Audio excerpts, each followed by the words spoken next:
I-share ko lang ngayon sa inyo yung order ko kay grocery na nagkamali ako ng order sa kanya. Na order ko ay halos 6 na box na chicken skin ni Mang Juan. So ito siya, oh. Ayan. Ayan, chicken skin ni Mang Juan na to. Ito yung maliit lang siya. Ang laman nito ng isang box ay 100 pieces. Alam nyo naman na maliit na tindahan lang tayo.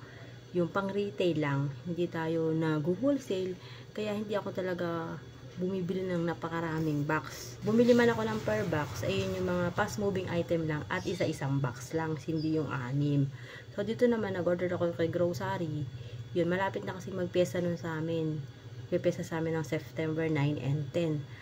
So sa daming ginagawa, nag-check out ako, hindi ko na talaga siya na check yung cart. Basta pagka add to cart, sabay check out kagad. Diba, pwede po naman yun. Check mo muna yung cart before mo siya i-check out. Dahil nga sa, parang, hapon na siya Parang bago mag 5 yun, para makahabol ako sa mas maagang delivery. Dahil nga, magpipiesta. Pero konti lang naman yung aking in-order. So, ayan, pagkakamali ko nga yan na sa halip na per pieces lang yung i-click ko, napindot ko pala siya sa per box. So, hindi naman kasi siya kamahalan. Dahil ang price lang naman ito per box ay nasa 600 plus. Dahil halos 7 ang puhunan na to Kaya ang bentahan talaga ko dito ay 9 pesos yung isang piraso. So, hindi naman siya kamahalan, kaya hindi din ako nagtaka nung dineliver. At saka nung pagka-deliver dito, ay hindi kasi ako yung tao dito. Si Papa yung tao, siya yung nag-receive ng order. Kaya, hindi ako nag-receive. Kung sakaling ako nag-receive, baka sakaling nagawan pa ng paraan. Pero, hindi talaga ako nag-receive. So, yun nga, nung makita ko na siya, nung mga nakaalis na yung nag-deliver, siguro ilang oras na yung lumipas. Ang unang akala ko, ba't ang dami? Alam ko, konti lang yung binili ko, ba't ang dami? O baka naman kako mga chichirya na iba-iba, kaya hindi ko rin pinansin. Tapos nung mga ilang ba't tingnan ko yung resibo, ay nakita ko yung 6 box na chicken skin ni Mang Juan pala yung dineliver sa akin. Kaya ayun, dali-dali akong tumawag sa customer service nila. May customer service naman sila, natatawagan ka. So, pagka-call ko sa kanila, sinabi ko na agad, dahil ako naman talaga may kasalanan, na may concern ako kung pwede pa nilang akong tulungan, na kung pwede kung hindi ko i-refund yung pera, kumbaga ipapa-change item or bibili ko lang ng ibang product. Kasi kako, hindi ko naman, baka ito hindi ko kayang ubusin sa pagitan ng expiration niya. So, dineliver sa akin to na September 7 siguro or 6.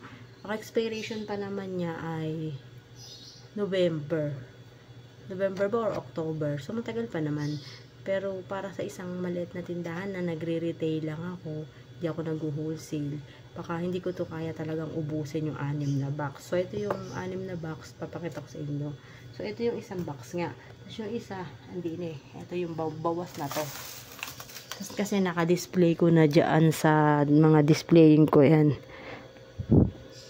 Naka-display ko na dyan sa harapan yung iba. Tapos ito naman yung sobra sa isang box. Yan halong red pan, tsaka ito yung isa. At ito pa yung iba.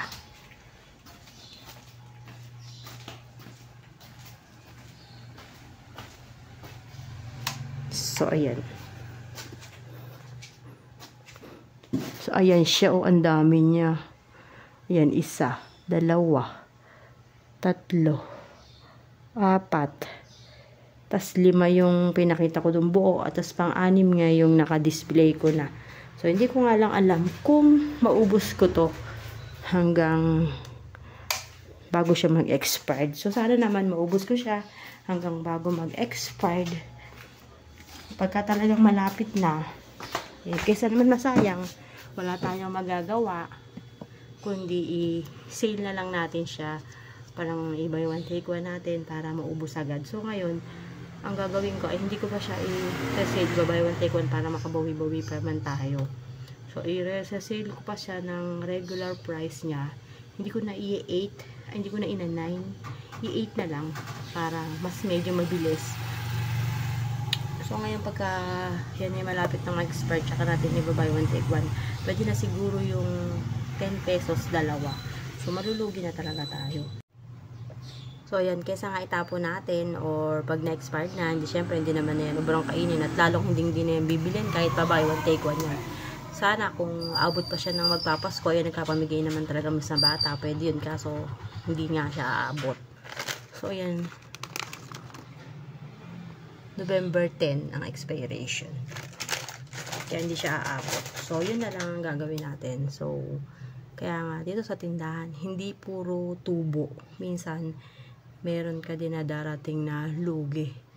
Kaya, okay lang talaga. Ganun ang buhay. Sana sa grocery na yan, kung may ganun pagkakataon, sana naman, ay pwede naman nilang papalitan man lang ng item.